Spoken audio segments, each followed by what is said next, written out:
Right, here's what we're going to do. Speaking of ignoring the domestic play because you didn't watch it, let's not do Gen G now. Let's do T1, the world champions. So I said it earlier. Yeah, that's right. I have the audacity to say this out loud. I don't care that they just won Worlds. I would have tried to do upgrades, especially when you saw those rumored salaries. Guys, they are paying fucking mega bucks for this team.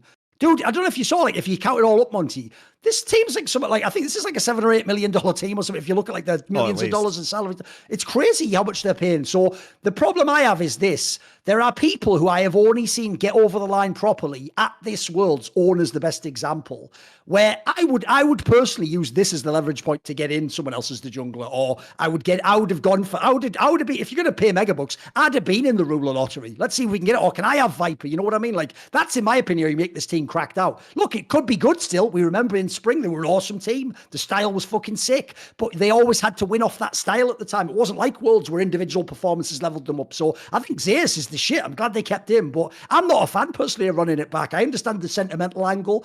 I know, I just don't think it's the right move to run it back. So there we go, controversial, take out the gate.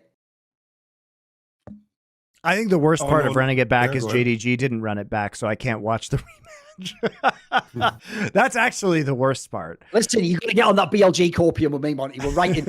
I'm huffing that shit. I'm like fucking Dennis Hopper and Blue Velvet. The night hopium again.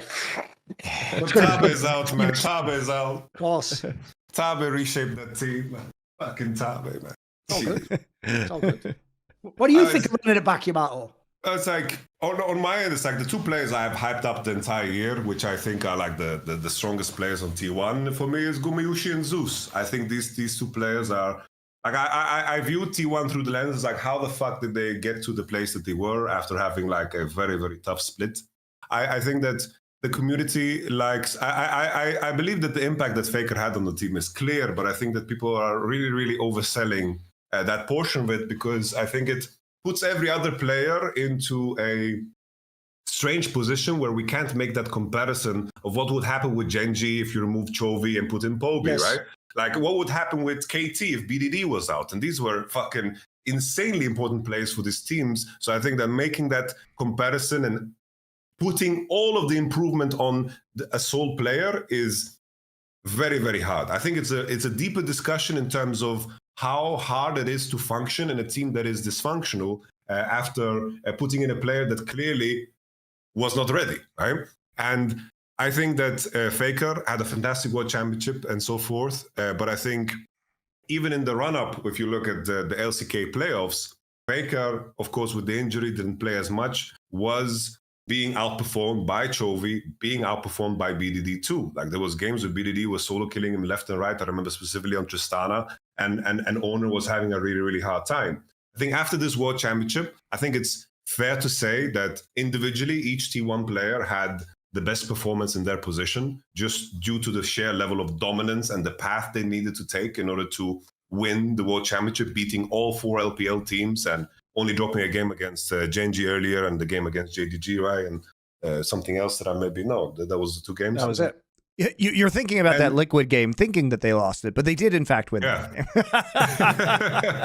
And it's like, I think that the World Championship showcased a very, very unique take on how the mid lane minion change really removed the power from mid lane. Because I feel like this was a championship where mid lane was one of the least important roles in terms of what has initiative and advocacy within the game. I think bot lane... To be clear, you're talking about when they changed when the minion wave crash time was to mirror the side lanes, just to be clear for Yes, people. Yes.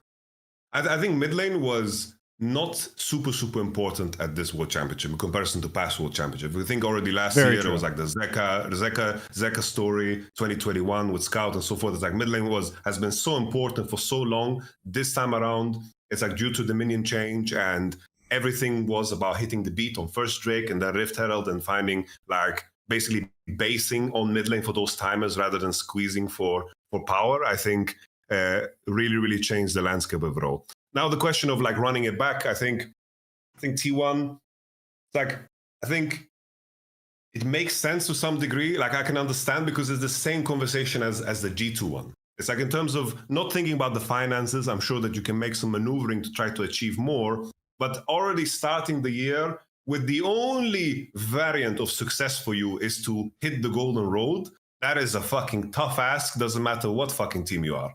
Because you don't know what the fuck you're going to face up against, you don't know how the game will change, and I think that there is potential to make maybe upgrades in some positions, but those maybe come at risk, right? Same way G2 could make upgrades, same way T1 could make upgrades. And I understand the position you're in after winning a world championship and you want to carry the momentum forward. I can understand the decision of wanting to go in that direction. But maybe if I was on the inside and I needed to look at like how the budget of everything functioned, maybe I would view things differently. But I can understand the sentiment of running it back and wanting to succeed again, because everything else comes maybe with risk, because you know exactly what you're dealing with. You're bringing back Koma, you're keeping the coaching staff. I think this is, a solid basis for success. But if the only thing that is success is to golden road, that is fucking tough, man. Oh, also, I'm going to be insufferable in 2024. Here's why. Because every time T1 doesn't win, Monte, I'm going to say, what the hell? They have the PC Player of the Year 2023, the best player in the world of any PC title, and the greatest coach of all time. They should just auto-win everything. They should do the Golden Road in 2024. Anything less than the Golden Road is abject failure. Actually, I just became a peanut. I'm off to a peanut hater for a second there. Shit, what am I doing? The T1 fans will agree with you because they are the most fickle. So they'll just start sending trucks as soon as the slightest weakness starts showing within the team. I've saved something for you. Like a little piece of Turkish delight.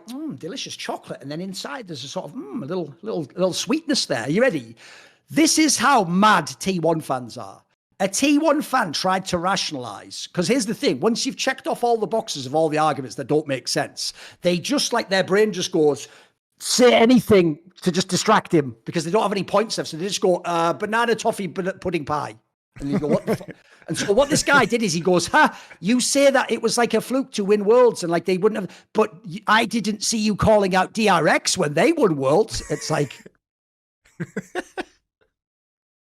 Brother, have you been listening to this show? I immediately disrespected the fuck out of that team. As soon as they won, we started disrespecting them. It's so that opinion is so insane. I can't even process it. Like, I have to like keep it outside of my mind, or it might break me. I can't take it in. It's like a Trojan horse. If I bring it in, I'm done. It's over.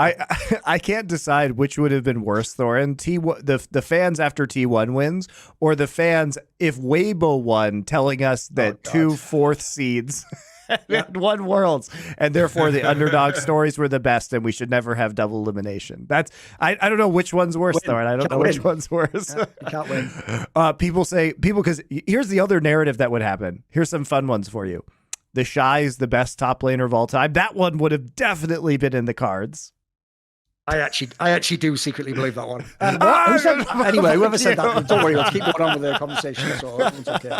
Right, we all have our own thoughts, Monte. It's okay. It's all good. You believe in KT and all that jazz, We've all made mistakes. Also, here's another little piece of information. I did that video where I break down all the aspects of why Faker isn't the PC Player of the Year. I give you behind-the-scenes info on how the Esports Awards works. I used to be there. I explained the other games in esports and who should have been there. After I do all that, right, you know how YouTube works, Monte? It's like 99% of people just like the video or just don't click anything, right? So always your likes are like 99%, 97%. You might all know this, 95%. Right, I'm just going to my YouTube studio here.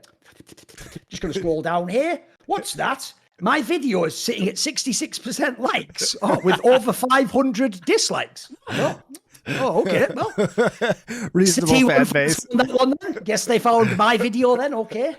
I mean, I will say I was mega cheeky, which is when the guy made the thumbnail, it does say it has a picture of Faker, and in massive red letters it says fraud. But technically, the text says Esports Awards fraud and just happens to have Faker. So in court, I believe I would actually get away with that. But let's just say if someone was to misunderstand and think I was calling Faker a fraud, then I think then, you should that would be light too delicious, wouldn't it? I think you should light the internet on fire by making a video about how Beryl is actually the GOAT of esports, because he's Faker has never he's the mastermind, and Faker has never won worlds on 2 different teams before. So Faker's never been in 3 straight finals either. All I'm saying is the GOAT conversation is tipping towards Beryl.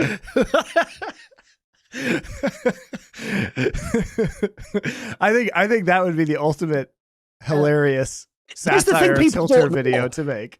It's like I had a joke that was like this, which is, in fact, actually, there's even a similar joke years earlier that Veteran made on our old Elitist United show, which is at one point in time I kept complimenting Reckless, and his theory, it was actually true, was that because at the time I was in the Holy War with TSM, his theory was that I needed to recruit the Fnatic fans as my shock troops to battle the TSM fans. And so I did on Twitter do something similar. People wonder why at the beginning of this year or end of last year I did unblock loads of people, right? And it's because I decided I'm never going to read the replies section of my tweets.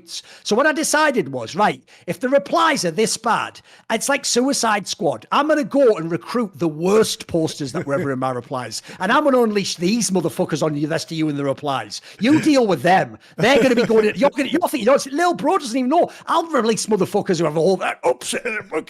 I'll bring those beasts. I've got a cave troll now. Understand? We're rolling, homie. We're rolling in this one. It's like Mad Max, There you go. I love it. So anyway, here's the question, though. We'll do the Gen G one, and then we need to answer the real question, which is, will T1 do anything? But we have to talk about Gen G first, because that's going to be part of the context. See more cool, funny, interesting clips based on topics from my content? Well, subscribe to this channel then, or, be a pleb and don't.